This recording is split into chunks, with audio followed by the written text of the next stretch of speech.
How can we exist in our own abode? How can we be present to what is? How can our level of awareness now rise to meet us more than it has ever done before? And how can we welcome all of it in, even if, and particularly if, what we are inviting in is something we don't know how to deal with, process, sit with? We become controlling and we want the answers. How long is this going to last? What does this mean? We don't know. So when we are grounded, we are asked to practice Sharanagati, complete surrender to a story that exists beyond our own, complete surrender to what is, because we cannot change it. All we can change is the reaction and response of our own self to what it is that we are seeing. The groundedness asks us to tune into a level of awareness that sees the truth of this situation. And this situation of truth is beyond our own individual experience. Our own truth is the collective conscious wave of experience and compassion and understanding, and a revolution that is asking us to find a new way to exist within the center of the self, and a new way to coexist with others in a way that brings awareness to all beings and not just our own being. It started with a huge wave of veganism that came in about 18 months, 2 years ago. There has been no bigger social movement than veganism for a very long time, where the recognition of what we are doing at this stage in humanity is no longer necessary. And people are wanting to explore whether that is a truth for you or not for you. The answer is up to you. It is about a choice of giving yourself the opportunity to explore these teachings so that the truth of your existence becomes more evident. That if there is another being that is suffering, you too are suffering. The teachings will say that we are not free until all of us are completely free. We are not moving through a space of awareness truly and awakening until we are all awakening. And so we have been stripped bare of everything. We have been stripped of everything that we think is important, stripped of everything that we think we need, and we don't need it. And the more we surrender and let go to that, then the better that is. Our recognition is that we have a body, mind, a heart, mind that connects us to our sacred refuge. You've heard me speak about this in terms of sadhana. You've heard me speak about this in terms of the plugging into the vortex first thing in the morning. You all know what it feels like to wake up and just look at a news feed, even before you've had a cup of tea, a glass of water, said hello to anybody. You know what that feels like. We are osmotic beings.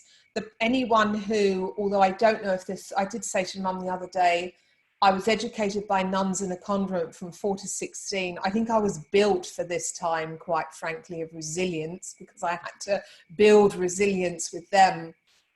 But I was saying to Mum the other day about how we're moving into a space where our point of plugging in has to come from that true sense of self inwardly, through the plugging in process of the connection to a source that reminds us of our true nature, and how without it we become disconnected, and like a boat that doesn't have an anchor, we will just be floating at sea and wondering why we're not able to connect into something that is a greater truth than what we are originally seeing.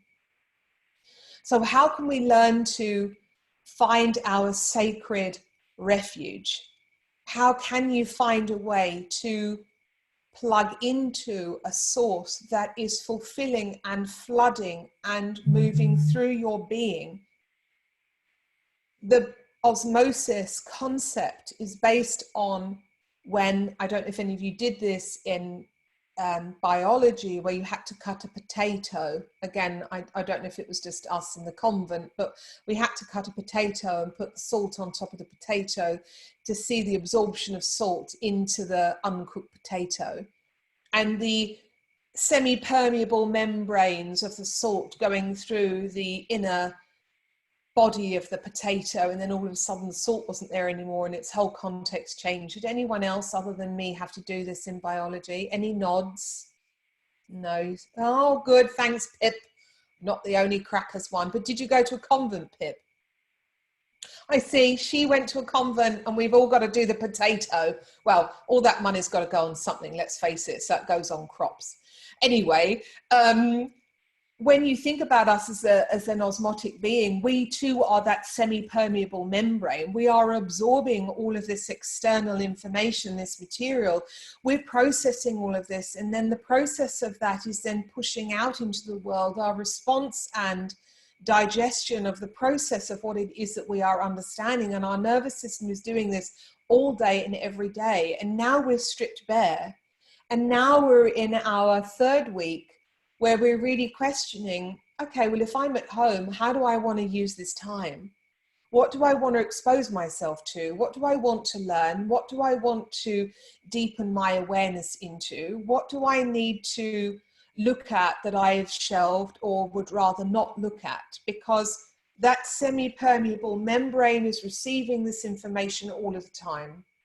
Some of you may have already have decided to not see the news anymore and be aware of and informed of, but not absorbed into the full extent of what it is that is happening, so that we can stay consciously connected, yet not completely suffocated by what is out there.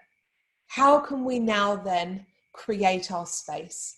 This is our perfect opportunity to come into a new way of being. So for those of you who are still learning about sadhana, learning about how you spend your morning, what time you wake up, when you give your time to the practice, you will know when your call to your mat or your meditation pillow or your meditation cushion is calling you more than your brain. It's because your spirit is calling you to plug in.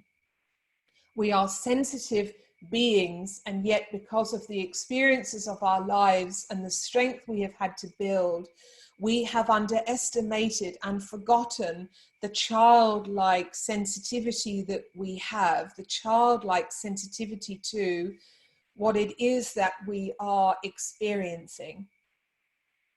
So how can we find a refuge?